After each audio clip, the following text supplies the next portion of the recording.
People laughed when he pulled up in that rusted old truck, windows cracked, doors groaning. They didn't know the story behind the man inside. They didn't know the storm that was about to arrive. That evening, when 70 roaring motorcycles filled his driveway, the laughter turned into silence. Before we start into today's story, let us know in the comments. Where in the world are you watching from? And if our stories touch your heart, please subscribe to the channel. Your support helps us reach our first 1,000 subscribers and bring you more inspiring stories every day. Ethan Miller wasn't the kind of man you'd notice in a crowd. At 42, he looked older than his years. His shoulders were stooped from long shifts at the lumberyard, and his jeans carried sawdust that no washing machine could defeat. Yet when his little girl, Lily, climbed into his lap, his entire face softened. She was 8, with wild curls that bounced as she spoke, and she had learned to live without her mother, who left when Lily was barely 3. Ethan's truck, a dented '86 Ford, was their lifeline. It coughed smoke on cold mornings and rattled on the highway, but it carried them to school, work, and back home. To Ethan, that truck was a stubborn old friend. To others, it was a joke. People whispered at the gas station, teens pointed and laughed, and sometimes even grown men made comments. Ethan swallowed it all. But Lily heard it too, and that he couldn't stand. One Friday afternoon, Ethan pulled into the school parking lot. The truck sputtered and wheezed, its muffler barely holding on. Lily sat quietly, clutching her backpack, pretending she didn't notice the group of parents nearby. A polished SUV gleamed under the sun, and beside it stood Brad Whitmore, a wealthy contractor in town. His son, Mason, was in Lily's class. Brad smirked as Ethan stepped out, his boots leaving dusty prints on the pavement. Surprised that things still runs, Brad chuckled loudly, making sure others heard. Some parents laughed politely, others looked away.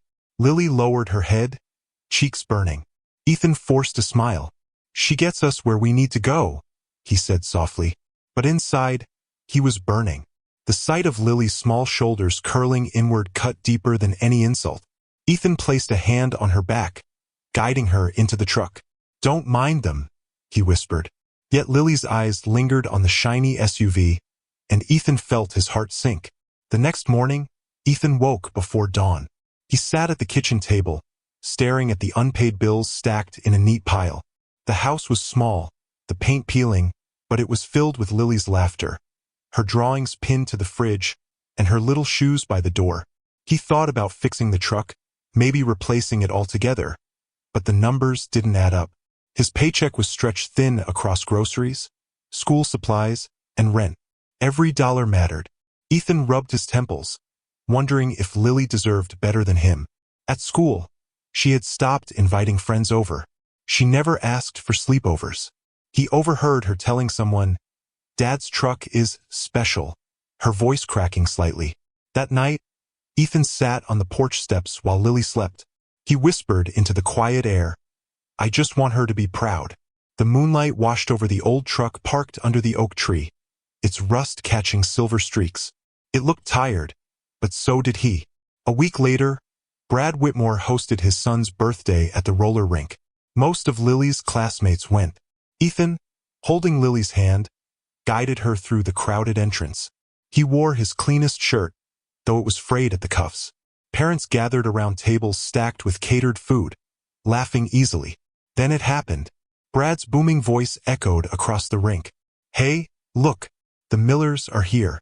Did the truck make it up the hill, Ethan? Or did you have to push it?" Laughter erupted. Even some kids giggled, echoing their parents. Lily's hand froze in Ethan's, her eyes welling up. Ethan's jaw tightened, but he said nothing. He guided Lily quietly to the corner table, pretending not to hear. But inside, shame churned.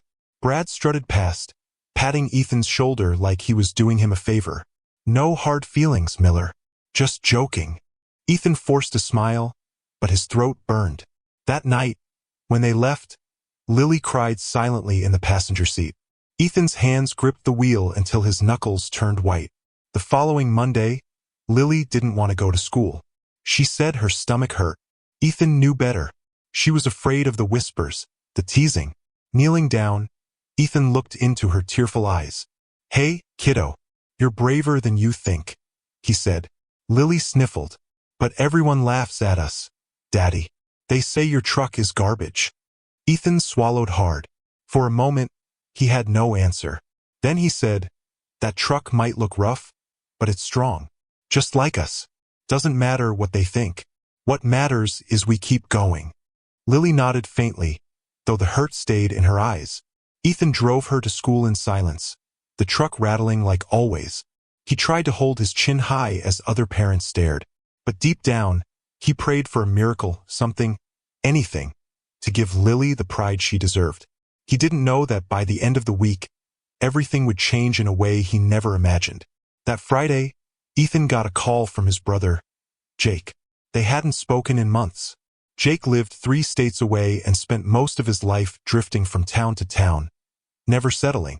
"Heard you've been having a hard time," Jake said. Ethan tried to brush it off, but Jake pressed. Finally, Ethan admitted, "It's not me I care about. It's Lily. She deserves more than the life I'm giving her." There was a pause. Jake's voice softened. "You ever tell her how proud you are of her?" Ethan blinked, caught off guard. Jake continued, "Man, she doesn't care about the truck. She cares about you showing up. But listen, there's something I can do." Ethan frowned, confused. "What do you mean?" Jake hesitated, then said, "You'll see. Just promise me you'll be home Sunday evening." Ethan agreed reluctantly. He didn't understand, but something in Jake's voice carried weight. That weekend, Ethan went about his chores, unaware of the storm about to roar into his quiet street. Sunday evening arrived. Ethan had just finished fixing a loose shutter on the porch when he heard it. A low rumble in the distance, faint but growing. At first, he thought it was thunder, but then came another sound, and another. The ground itself seemed to vibrate. Lily rushed outside, eyes wide. "Daddy, what is that?" Ethan squinted down the road. Headlights appeared, dozens of them, lined up in formation. The roar of engines grew louder, filling the night air. Ethan's heart pounded as 70 motorcycles, chrome gleaming, exhaust snarling, turned onto his street. Neighbors peeked from windows, some even stepping onto porches, murmuring in shock. The riders wore leather jackets patched with the unmistakable emblem of the Hells Angels. Ethan froze. He had heard stories about them all his life. His first instinct was fear. What could they possibly want here? But then, from the front of the pack, a rider raised his hand. The bike slowed, lining his driveway like soldiers guarding a king. Ethan's breath caught. Lily clutched his hand, half hiding behind his leg. The leader removed his helmet, revealing a weathered face, eyes sharp yet calm. Jake stepped forward from behind him, grinning. "Surprise, brother." Ethan blinked, stunned. "Jake? What is this?" Jake spread his arms. "Meet my family." Ethan's jaw dropped. He had no idea Jake had ties to the Hells Angels. The riders dismounted, engines idling to silence. Their presence filled the night with raw power. Neighbors whispered, some clutching phones, uncertain whether to call the police. Jake put a hand on Ethan's shoulder. "You've been carrying too much alone. Thought maybe it's time folks see you're not standing by yourself." Ethan's throat tightened. Lily peeked at the towering bikers, expecting danger. But one crouched down, smiling warmly at her. "Hey there, kiddo," he said, offering a tiny teddy bear from his pocket. Her eyes widened. For the first time in weeks, she smiled. The driveway overflowed with leather and chrome. Jake introduced Ethan to the riders, men and women alike, each with rough exteriors but surprising kindness in their eyes. One by one, they greeted Lily, treating her like royalty. Ethan stood there, overwhelmed. The leader, a man named Hawk, approached him. Hawk's voice was low but steady. "Your brother told us you've been taking care of your little girl, working hard, keeping your head down. People laughed at your truck. We don't laugh at family." Ethan blinked, words caught in his throat. Hawk gestured toward the rusted Ford. "That truck's been carrying your pride. So tonight, we're gonna give it the respect it deserves." Ethan shook his head. "No, you don't have to. Hawk cut him off. We want to. Lily's eyes sparkled as the bikers gathered around the truck, circling it like mechanics and artists. Ethan felt his chest tighten. For the first time, he wasn't embarrassed. He was seen. The roar of drills, the clang of tools, and bursts of laughter filled the driveway. 70 bikers worked in harmony under the yellow porch light. They polished chrome, tightened bolts, and replaced worn parts with new ones from saddlebags that seemed endless. Lily sat on the porch steps, eyes wide, watching the transformation. Jake handed Ethan a wrench. Come on, brother. You're part of this too. Ethan hesitated, then joined in.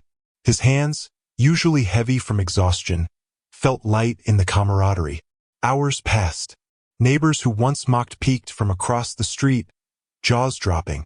Brad Whitmore himself drove by slowly, his SUV headlights washing over the scene. He stopped, staring in disbelief as the Hells Angels swarmed Ethan's driveway. Lily caught his gaze and, for the first time, lifted her chin proudly. The sound of drills drowned out the whispers. By midnight, the rusted old Ford no longer looked like a joke. It looked like a legend reborn. When the bikers finally stepped back, Ethan couldn't believe his eyes. The truck shimmered under the porch light, its once dented body smooth, the rust erased, the paint a deep midnight blue. Chrome accents gleamed, and the engine purred like a beast. Lily ran her hands along the hood, her face glowing. "Daddy, it's beautiful," she exclaimed. Ethan's throat tightened. He turned to the riders, voice trembling. "I don't know how to thank you."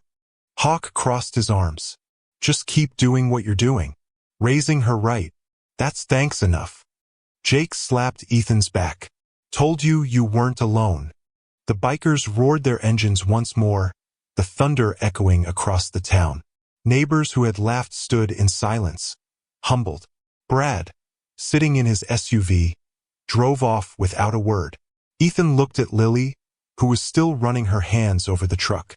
For the first time, he didn't feel small. He felt like a man who mattered.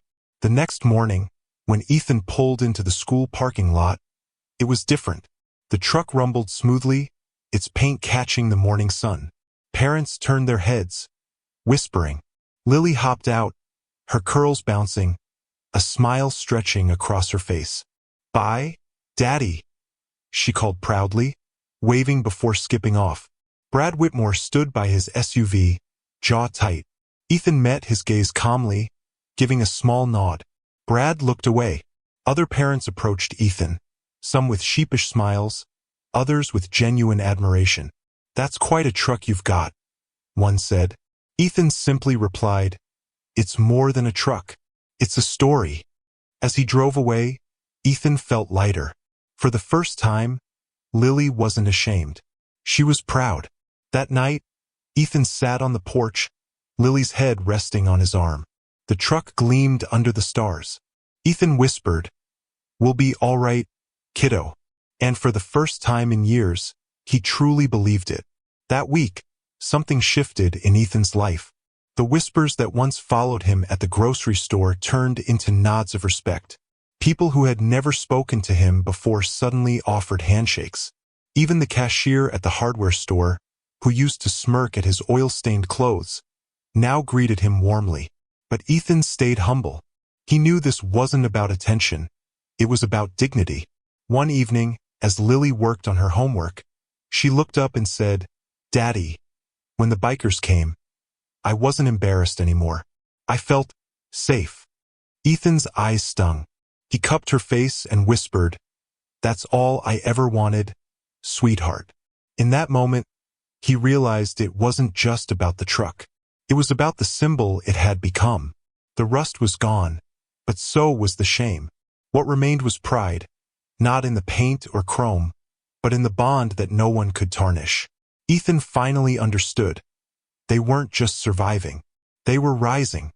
The following Saturday, Ethan and Lily took the truck for a drive through town. The engine purred like a lion, steady and strong. They passed the farmer's market, where folks waved, and even old Mrs. Collins from the church smiled at them.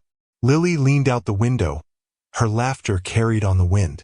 For the first time, Ethan didn't hunch behind the wheel. He sat tall, proud. At a stoplight, Brad Whitmore pulled up beside them in his SUV. Mason sat in the back, glancing at Lily with something that looked a lot like envy. Brad tightened his grip on the wheel, his face flushed. Ethan turned, offering a nod. But this time, there was no smirk from Brad, only silence. As the light turned green, Ethan eased forward, leaving Brad behind. Lily glanced at her father, eyes shining. "We don't need anyone's approval, do we?" she asked. Ethan smiled gently. "No, kiddo. We never did." Sunday morning brought a knock at the door. Ethan opened it to find Hawk standing there, helmet under his arm. "Thought I'd check in," Hawk said. Ethan invited him inside, offering coffee at the kitchen table. They talked quietly while Lily drew pictures in the living room. Hawk listened as Ethan shared his worries. The bills, the long hours, the constant battle of raising a child alone. Hawk leaned forward. "You've already won the hardest fight, brother. You stayed. You didn't run when things got tough." Ethan swallowed hard. Hawk set down his cup. "Listen, we're not saints, but we take care of our own. If you ever need a hand, you call us." Ethan nodded slowly, overcome. As Hawk left, Lily handed him one of her drawings. A little girl holding hands with two bikers beside a shiny truck. Hawk studied it, then looked back at Ethan. She knows who her heroes are. The weeks turned into months. Winter's bite gave way to spring, and life settled into a new rhythm. The truck became a familiar sight in town, not mocked anymore, but admired. Ethan noticed little changes in Lily too. She held her head higher, answered questions in class, and even invited friends over. One afternoon, Ethan found her sitting in the truck's cab, practicing reading aloud to the dashboard. "What are you doing, kiddo?" he laughed. She smiled shyly. "If I can read in front of the truck, I can read in front of the class." Ethan's chest swelled. Later that evening, as they drove home, Lily said softly, "Daddy, I don't care if we're different. I like our life." Ethan's hands tightened on the wheel, his eyes misting. The road stretched ahead, golden under the setting sun. For the first time, it didn't feel heavy. It felt like freedom. The truck, once a symbol of shame, had become a chariot of hope. One evening, Ethan returned from work to find a small crowd gathered near his driveway. Curious, he walked closer and saw Brad Whitmore standing awkwardly by the truck. Brad's SUV was parked down the street, hood open, steam rising. Brad cleared his throat. "Truck broke down?" Ethan asked. Brad sighed. "Yeah, won't start. Thought maybe you could help." For a moment, Ethan considered the humiliation he had endured at this man's hands. But then Lily appeared at the doorway, watching. Ethan knew the example he needed to set. He grabbed his toolbox and followed Brad to the SUV. 30 minutes later, the engine sputtered back to life. Brad looked at Ethan, guilt in his eyes. "Thanks," he muttered. Ethan simply nodded. As Brad drove away, Lily whispered, "Why'd you help him, Daddy?" Ethan crouched to meet her eyes. "Because kindness is louder than pride." She wrapped her arms around his neck, and Ethan felt the weight of years lift. That summer, Ethan and Lily took the truck on a road trip. They followed winding highways, stopping at diners and lakesides, collecting memories instead of souvenirs. At one rest stop, an elderly man admired the truck. "That's a beauty," he said. Ethan chuckled softly. "Wasn't always." The man patted the hood. "Neither were we, son. Life's about what you survive." As they drove away, Lily sang along to the radio, her voice off-key but perfect. Ethan glanced at her in the mirror, thinking of all they'd endured, the laughter, the shame, the nights he almost gave up. He realized something profound. The world had tried to define him by rust and dents, but love had repainted the truth. That evening, as they camped under a blanket of stars, Lily pointed up. "Look, Daddy, it's like our truck. The stars were always there, just needed the dark to shine." Ethan kissed her forehead. "You're right, kiddo. always right. By autumn, the truck was more than transportation. It was a story people in town whispered with a mix of awe and respect. At the fall festival, Ethan parked it by the main square. Children swarmed around, marveling, while parents asked about the bikers who had transformed it. Ethan never boasted. He simply said, "They reminded me what family means." Lily entered the pie-eating contest, her giggles echoing across the fairgrounds. As Ethan watched her, he noticed Brad again, this time, standing quietly beside him. Brad spoke without looking at him. "I was wrong about you, Miller." Ethan didn't reply. After a long pause, Brad added, "You're a better man than me." Ethan finally turned. "It's not about being better. It's about being there." Brad nodded, humbled. That night, Ethan and Lily drove home, windows down, autumn air filling the cab. The laughter that once haunted them was gone, replaced by something stronger. Respect earned, not demanded. Years later, Lily would tell the story often. The night 70 motorcycles lined their driveway. The night her father's rusted truck became a legend. She would say it wasn't about the paint, the chrome, or the roar of engines. It was about love showing up when the world tried to make them small. Ethan grew older, the lines on his face deepening, but his spirit lighter. The truck still sat in the driveway, polished by countless hands, a reminder of the night their lives changed. Sometimes neighbors still slowed down just to look at it. Ethan would smile quietly, never needing to explain. On quiet evenings, he'd sit on the porch with Lily, no longer a little girl but a young woman, watching the stars. "You proud of me, kiddo?" he'd ask. And she'd always answer the same way, her voice steady, eyes shining, always, "Daddy." And the truth lingered in the night air. Strength isn't found in shiny things, but in hearts that refuse to break. This is the story of a single dad, a little girl, and a rusted truck that carried more than miles.